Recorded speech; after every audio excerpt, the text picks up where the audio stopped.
Well, a lot of people are saying a lot of things, Tom, and a lot of people want to rewrite history. There must be a strict supervision of all banking and credit and investment. There must be an end to speculation with other people's money. Fire the servile Democrats, fire the lobbyists, and fire the criminal Republicans. They got to go. Get someone who will work for America instead of working for the corporation. The deal was a bailout for fat cats.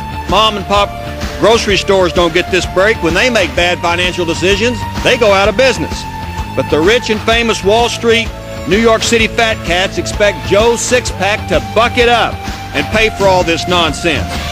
I fear that under this plan, ultimately the federal government will become the guarantor of last resort, and Madam Speaker, that does put us on the slippery slope to socialism. And also, let me give you the facts of economic life. You know, when you're the President of the United States, you've got an authority not as great as the President sometimes thinks it is. The Constitution is very clear that the President's commander-in-chief of the military, but the President's not the commander-in-chief of the economy or of the people.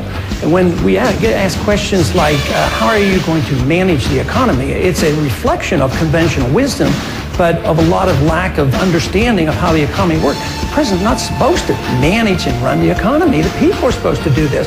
The government's supposed to give them sound money, low taxes, less regulations. The people are supposed to run it. But here we're assuming that the President's supposed to run the economy. I mean, does the federal government, in your opinion, have a role in stimulating the economy? Yes, by lower taxes, less regulations. They could do a whole lot by having sound money where we don't print the money out of thin air. That causes the business cycle. That causes your bubbles. We're always dealing with the symptoms and the disease and never saying, how did this come about?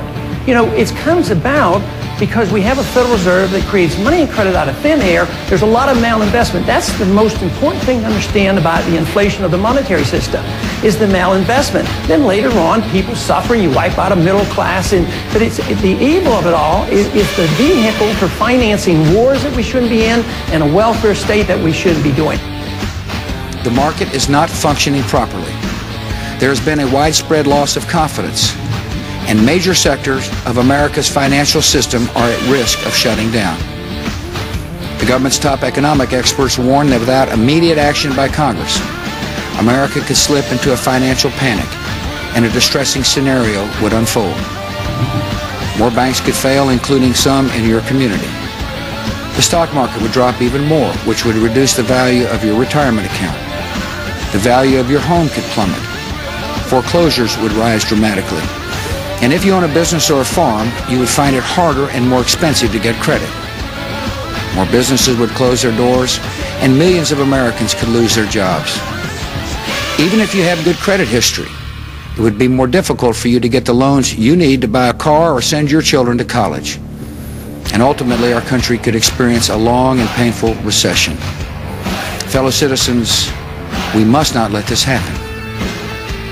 Just how deep in debt is the U.S.? Let's try and put that $11 trillion figure into perspective. Divided by the U.S. population, that's $36,000 for every man, woman, and child in America. Now, it took the government almost 200 years, 191 to be exact, from 1791 until 1982 to run up its first $1 trillion in debt. The second and third trillions came much more quickly, each in just 4 years.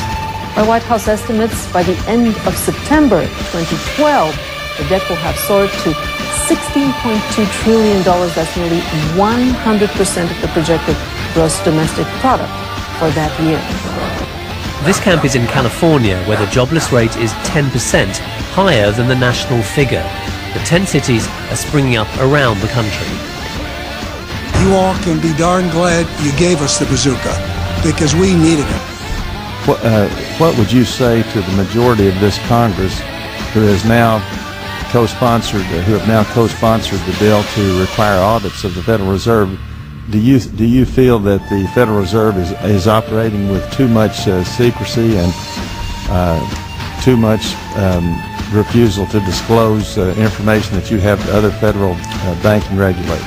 Do you think it would cause problems for the Fed or for the economy if that legislation was to pass? My concern about the legislation is that if the GAO is auditing not only the operational aspects of our programs and the details of the programs, but is making judgments about our policy decisions, that would effectively be a takeover of monetary policy by the Congress, a repudiation of the independence of the Federal Reserve, which would be highly destructive to the stability of the financial system, the dollar, and our national economic situation. Thank you. And it's not $2.5 trillion, it's not $3 trillion like the senator's saying, it's over $9.7 trillion right now. So let's go ahead and go to that clip. Will you tell the American people to whom you lent $2.2 trillion of their dollars?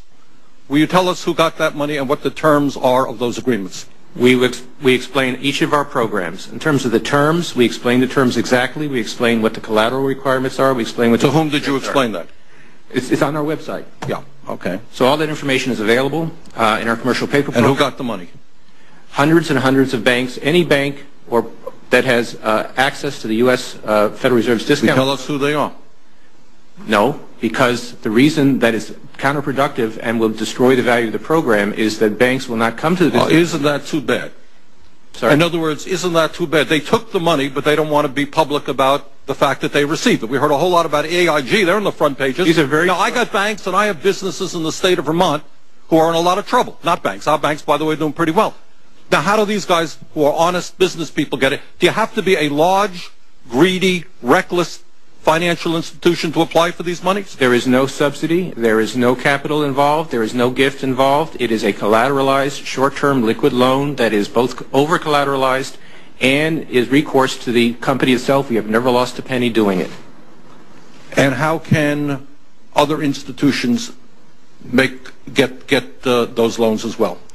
According to the law, we are supposed to be lending to depository institutions. Let me just say this, Mr. Chairman. I have a hard time understanding how you have put $2.2 trillion at risk without making those names available, those institutions public. And we're going to introduce legislation today, by the way, to demand that you do that. It is unacceptable to me that that goes on. Absolutely amazing. Let's just go through that 5-minute clip and the lies that were there. Number one, the good news, before I get to the lies, though. This guy has an aura of invincibility, this aura of being God. You watch the body language and the verbal language when somebody like a president or a prime minister goes to speak before Congress. They shake their hand, act friendly, kiss their butt a little bit.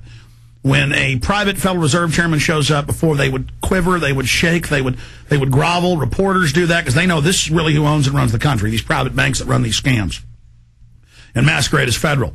And when you have people like Senator Sanders and just a few others treating them with the disrespect they treat us with, treating him like a common criminal that he is, and you heard Sanders saying some of them need to go to jail, that guy and Alan Greenspan, chief among them, Henry Paulson, all of them, Geithner, Summers, Volcker, they engineered what's happening now on record.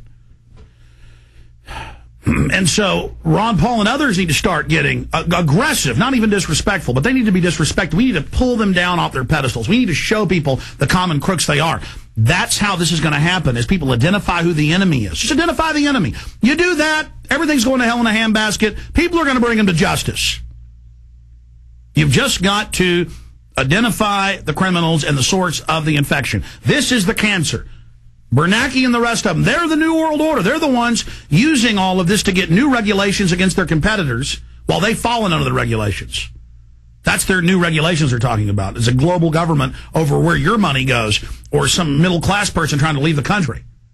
See, they take the crises they create and always get more power. This global new bank that's going to run the world. Let's go through his lies.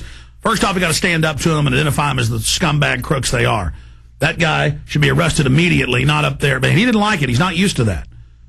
He's going to get more and more used to that, punks. We are identifying you for the den of vipers you are. There's no future if we don't.